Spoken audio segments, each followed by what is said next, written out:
નમસ્કાર દર્શક મિત્રો, દેશ અને દુનિયાના તાજા સમાચાર તેમજ ઉપયોગી માહિતીના ફરી એક નવા વિડીયોમાં આપ સર્વે દર્શક મિત્રોનું હાર્દિક સ્વાગત છે। તો આવા જ સમાચાર દરરોજ સૌથી પહેલાં જાણવા માટે આપણે સબસ્ક્રાઇબ કરી લેજો।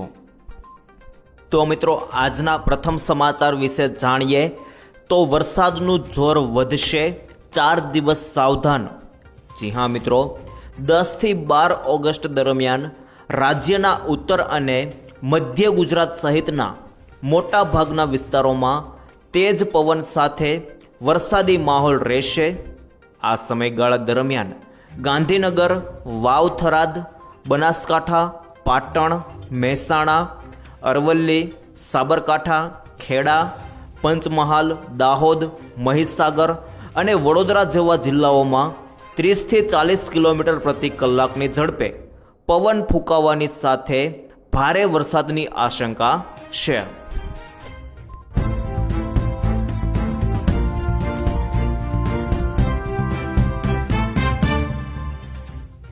ત્યારબાદ આગળ જોઈએ તો 5 વર્ષ સુધી મળશે દર મહિને 9,000 રૂપિયા। જી હા મિત્રો, જો તમે અને તમારા જીવનસાથી એવી સુરક્ષિત રોકાણ યોજના શોધી રહ્યા છો જેમાં દર મહિને નિશ્ચિત આવક મળતી રહે, તો પોસ્ટ ઓફિસની મંથલી ઇન્કમ સ્કીમ એક સારો વિકલ્પ બની શકે છે। આ કેન્દ્ર સરકાર સમર્થિત સ્મોલ સેવિંગ્સ યોજનામાં પતિ પત્ની સંયુક્ત ખાતું ખોલીને રોકાણ કરી શકે છે અને મહત્તમ મર્યાદા સુધી રોકાણ કરવા પર દર મહિને 9,250 સુધીની નિશ્ચિત આવક મેળવી શકે છે। હાલના નિયમો મુજબ સંયુક્ત ખાતામાં કુલ રૂપિયા 15 લાખ સુધીનું રોકાણ કરી શકાય છે। જો દંપતી આ મહત્તમ મર્યાદા સુધી રોકાણ કરે તો તેમને વર્ષ દરમિયાન 1,11,000 રૂપિયાનું જે વ્યાજ છે તે મળવાપાત્ર થાય છે, એટલે કે દર મહિને 9,250ની નિશ્ચિત આવક મળશે અને આ યોજનામાં 18 વર્ષ કે તેથી વધુ ઉંમરનો કોઈ પણ ભારતીય નાગરિક ખાતું ખોલાવી શકે છે। ઉપરાંત 2 અથવા 3 પુખ્ત વ્યક્તિઓ મળીને સંયુક્ત ખાતું પણ ખોલાવી શકે છે।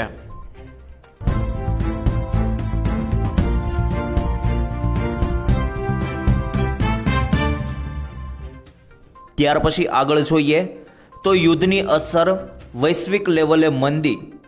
જી હા મિત્રો, અમેરિકા ઈરાન યુદ્ધ અને પશ્ચિમ એશિયામાં તણાવની અસર ભારતના વિદેશી વેપાર પર સતત પડી રહી છે। ફેબ્રુઆરી પછી હોર્મુઝ સામુદ્રધુનીના માર્ગે થતી ભારતની નિકાસ લગભગ ઠપ થઈ ગઈ છે। આના કારણે યુરોપ, પશ્ચિમ એશિયા અને અન્ય ઘણા દેશોમાં માલ સામાન મોકલવા માટે લાંબો વૈકલ્પિક સમુદ્રી માર્ગ અપનાવવો પડી રહ્યો છે। આનાથી માલ સામાનની હેરફેરનો ખર્ચ, સમય અને જોખમ ત્રણેય વધી ગયા છે। આનાથી સપ્લાય ચેન પ્રભાવિત થઈ રહી છે। એન્જિનિયરિંગ સામાન, કેમિકલ, ટેક્સટાઇલ, રેડીમેડ ગાર્મેન્ટ, સમુદ્રી ઉત્પાદનો, કૃષિ, ફાર્માસ્યુટિકલ અને ઓટો કોમ્પોનન્ટ જેવા ક્ષેત્રો પર સૌથી વધુ અસર પડી રહી છે। ફિયોના મહાનિર્દેશક અને સીઈઓ ડૉક્ટર અજય સહાય જણાવે છે કે ફેબ્રુઆરી પછી હોર્મુઝના માર્ગે નિકાસ પૂરેપૂરી બંધ છે। યુદ્ધના કારણે સમુદ્રી માર્ગ બદલવાને લીધે કન્ટેનર અને જહાજોની ભારે અછત સર્જાય છે, જેનાથી ઓર્ડરની ડિલિવરીમાં વિલંબ થઈ રહ્યો છે। ઘણા વિદેશી ખરીદદારો ઓર્ડર રદ કરી રહ્યા છે અથવા તો બીજા દેશોમાંથી ખરીદી કરી રહ્યા છે।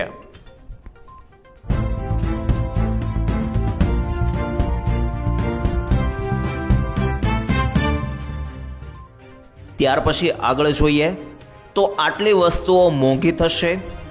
જી હા મિત્રો, સપ્ટેમ્બરથી રોજિંદા વપરાશની વસ્તુઓ થશે મોંઘી। એફએમસીજી પ્રોડક્ટના નવા ભાવ માટે તૈયાર રહેજો। ગૃહિણીઓનું બજેટ ખોરવાશે। સપ્ટેમ્બરથી સાબુ, બિસ્કિટ અને ડિટર્જન્ટ મોંઘા થવાના સંકેત છે।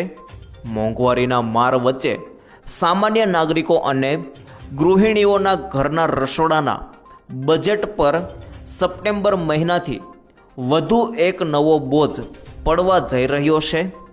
દેશની અગ્રણી ફાસ્ટ મૂવિંગ કન્ઝ્યુમર ગુડ્સ એટલે કે મિત્રો FMCG કંપનીઓ પોતાના પ્રોડક્ટ્સના ભાવ વધારવાની ગંભીરતાપૂર્વક તૈયારી કરી રહી છે. પરિણામે સવારના ચા બિસ્કિટથી લઈને રોજિંદા વપરાશના સાબુ, શેમ્પૂ, ડિટર્જન્ટ પાવડર, આ બધા જે પાવડર છે તે તમામ વસ્તુઓ માટે ગ્રાહકોને વધુ ખર્ચ કરવો પડશે. કંપનીઓ મુજબ વૈશ્વિક અને ભૂરાજકીય અનિશ્ચિતતાઓને કાચા માલના પુરવઠા પર માઠી અસર પડી છે. ખાસ કરીને ખાદ્ય તેલ, પામ ઓઇલ અને ખાંડ જેવી મૂળભૂત સામગ્રીના ભાવમાં સખત વધારો થયો છે. સાથોસાથ ઈંધણના વધતા દરોને કારણે પરિવહન ખર્ચ પણ ઘણો વધી ગયો છે. આ તમામ પરિબળોને લીધે કંપનીઓ પર પોતાના પ્રોફિટ માર્જિન બચાવવાનું ભારે દબાણ ઊભું થયું છે.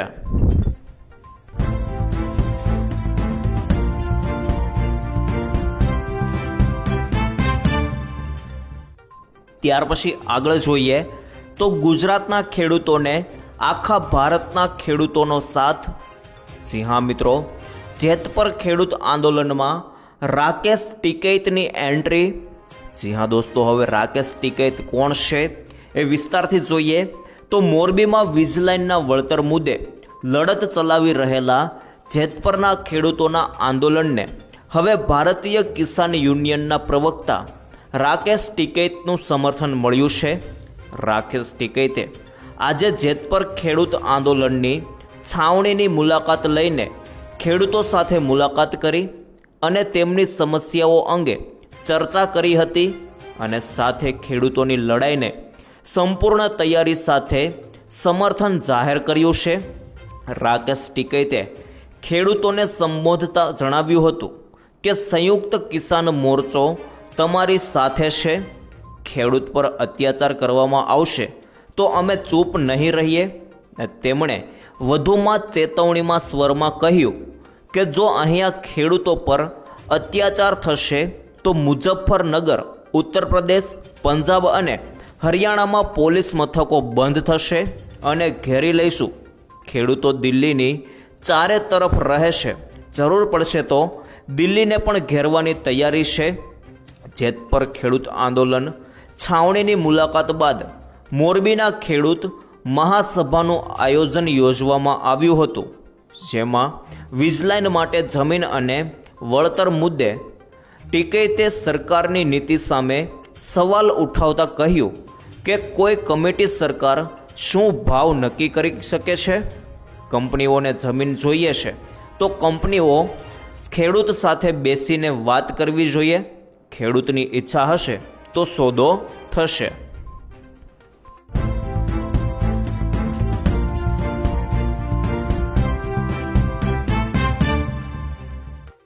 ત્યારબાદ આગળ જોઈએ તો શું 1 તારીખથી 1000 રૂપિયાનો સિલિન્ડર 2900 રૂપિયામાં મળશે?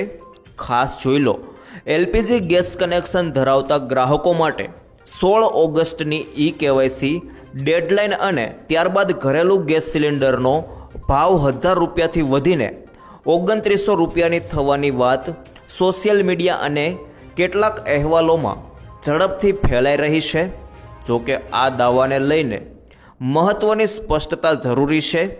ઉપલબ્ધ સત્તાવાર માહિતીમાં એવો કોઈ રાષ્ટ્રવ્યાપી નિયમ મળતો નથી કે 16 ઓગસ્ટ પછી eKYC ન કરાવનાર દરેક ગ્રાહકને ઘરેલું સિલિન્ડર સીધો કોમર્શિયલ દરે 2900 રૂપિયામાં જ મળશે.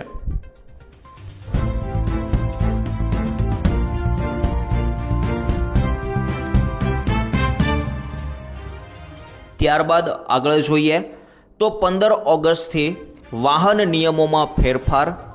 જી હા મિત્રો, union ministry of transport and highways દ્વારા જન વિશ્વાસ કાયદો 2026ની અમલવારી વિશેનું નોટિફિકેશન બહાર પાડવામાં આવ્યું છે. આ નવા સુધારા હેઠળ 15 ઓગસ્ટથી મોટર વ્હીકલ એક્ટ હેઠળના નાના મોટા ટ્રાફિક ઉલ્લંઘનોને ગુનામુક્ત એટલે કે ડિક્રિમિનલાઇઝ કરવામાં આવશે, તેમજ એને કમ્પાઉન્ડેબલ એટલે કે દંડ ભરીને સમાધાન યોગ્ય બનાવવામાં આવ્યા છે.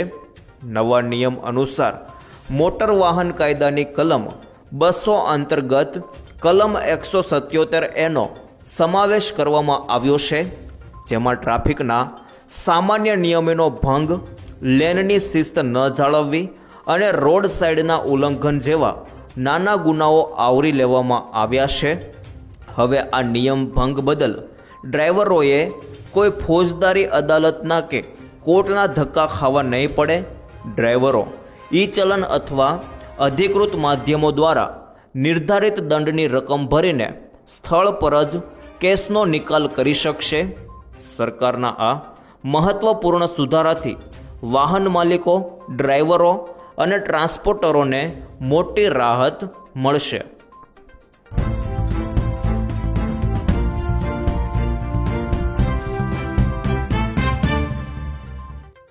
ત્યારબાદ આગળ જોઈએ તો ગરીબ લોકોને ભણવા માટે સહાય. જી હા મિત્રો, પીએમ વિદ્યાલક્ષ્મી યોજના 10 લાખ સુધીની લોન પર 3% વ્યાજ છૂટ. આ રીતે કરો ઓનલાઈન અરજી. તો જોઈ લો મિત્રો, હાયર એજ્યુકેશન એટલે કે મિત્રો ઉચ્ચ શિક્ષણ મેળવવાનું સ્વપ્ન દરેક હોશિયાર વિદ્યાર્થીનું હોય છે, પરંતુ ઘણીવાર પૈસાની તંગી અને આર્થિક મુશ્કેલીઓના કારણે બાળકોને પોતાના પગલાં પાછા ખેંચવા પડે છે. પરંતુ હવે આર્થિક સ્થિતિ કોઈપણ વિદ્યાર્થીના અભ્યાસમાં અડચણ નહીં બની શકે. તાજેતરમાં કેન્દ્રીય કોલસા અને ખાણ મંત્રી જી કિશન રેડ્ડીએ આ યોજનાની પ્રગતિ સાથે જોડાયેલા કેટલાક અત્યંત પ્રોત્સાહક આંકડા શેર કર્યા છે. તેમના જણાવ્યા અનુસાર 21 જુલાઈ 2026 સુધીમાં આ યોજનાના માધ્યમથી દેશભરમાં 1,12,817થી વધુ એજ્યુકેશન લોન મંજૂર કરવામાં આવી ચૂકી છે.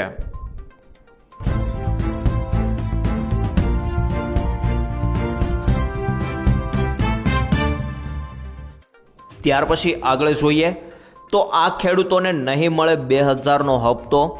ખાસ જોઈ લેજો મિત્રો, નિયમો અનુસાર ઘણા લોકો આ યોજનાના દાયરામાં આવતા નથી. આ જ કારણ છે કે માત્ર જમીન તમારા નામે હોવાથી પીએમ કિસાનના પૈસા મળવાનું નક્કી થઈ જતું નથી. અને ખેડૂતની નોકરી, આવક અને પરિવારની આર્થિક સ્થિતિ પણ જોવામાં આવે છે. તેથી જો તમે આ યોજનાનો લાભ લઈ રહ્યા છો તો સમયાંતરે તમારી પાત્રતા ચકાસતા રહેવું જરૂરી છે. ખોટી માહિતીના આધારે પૈસા મળતા રહેશે તો પાછળથી તેને રકમ પરત કરવાની નોબત પણ આવી શકે છે. સરકારી નોકરી અને પેન્શન ધારકો માટે અલગ નિયમો છે. જે વિસ્તારથી જોઈએ તો પીએમ કિસાન યોજનામાં ખેતીની જમીન હોવી જરૂરી છે, પરંતુ તેની સાથે બીજી શરતો પણ લાગુ પડે છે. જો ખેડૂત કે તેના પરિવારનો કોઈ સભ્ય સરકારી નોકરીમાં હોય તો તેને પીએમ કિસાનનો લાભ મળી શકે નહીં. ને આ જ રીતે કેટલાક બંધારણીય કે સરકારી હોદ્દા પર રહી ચૂકેલા લોકો પણ આ યોજનામાં દાયરા બહાર છે. સરકારી પેન્શન મેળવનારાઓને આ કેટલીક શરતો લાગુ થાય છે. આ સિવાય જે ખેડૂતો ઇન્કમ ટેક્સ એટલે કે આવકવેરો ભરે છે તેમને પણ પીએમ કિસાનના પૈસા આપવામાં આવતા નથી.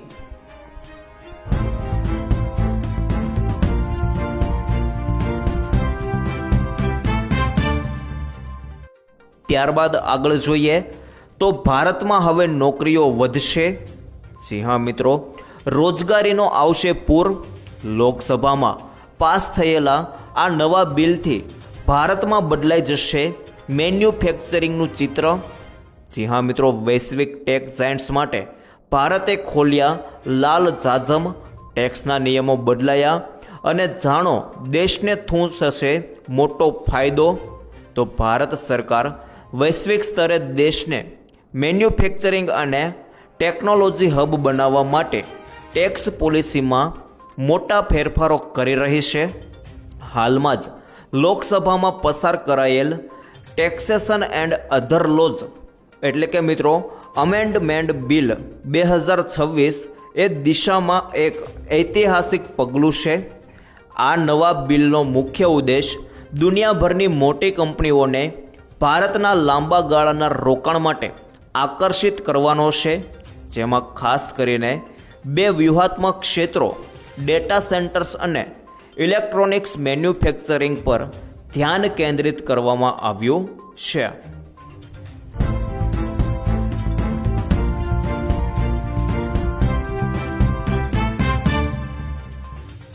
ત્યારબાદ આગળ જોઈએ તો ખાતર માટે અડધી રાતથી લાઈન.